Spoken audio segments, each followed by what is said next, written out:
Good morning বন্ধুরা, welcome to my YouTube channel. Please ভিডিওটাকে কেউ স্কিপ করবে না, দেখবে।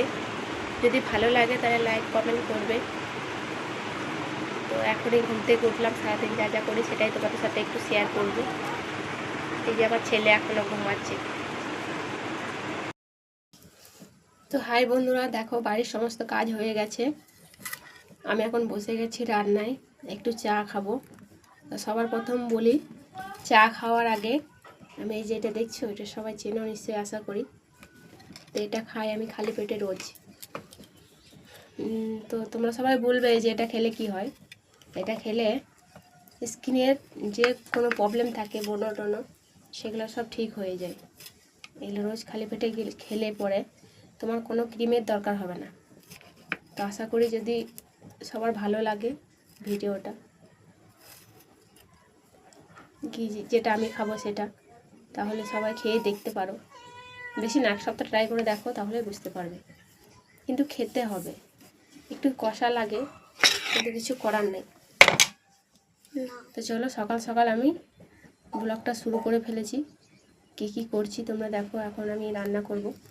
তো তোমাদের দাদা ভাই গেছে চিকেন আনতে। চিকেন নিয়ে এসে তারপর আমি রান্নাতে বসবো। রান্নাতে বসে গেছি, অলরেডি ভাত হচ্ছে। আমার ছেলে এখন পাস্তা খাবে, তাই ওর জন্য পাস্তা বানানো হবে। আর আমি চা বসিয়েছি, এদিকে চা হচ্ছে। তা চলো টাটা, চাটা খাই, তারপর টাটা দেখাচ্ছি। তো দেখো আমার চা বানানো হয়ে গেছে। এই যে চা, এটা এখন আমি খাবো। আর এই যে আমার ছেলের জন্য এটা পাস্তা বানানো হয়ে গেছে। ও এখন দোকানে গেছে, পিসির ছাতু আনতে আসছে, এখনই খাবে, এটাও খাবে। আর এই যে দেখো, তোমাদের দাদাভাই চিকেন নিয়ে চলে এসেছে। এটার মধ্যে আছে চিকেন।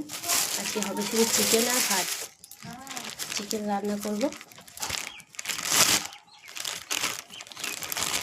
এই যে এটা চিকেন। তো চলো আমি চাটা খেয়ে নিই। কেন কি জন্য দরজাটা কি জন্য লাগাই?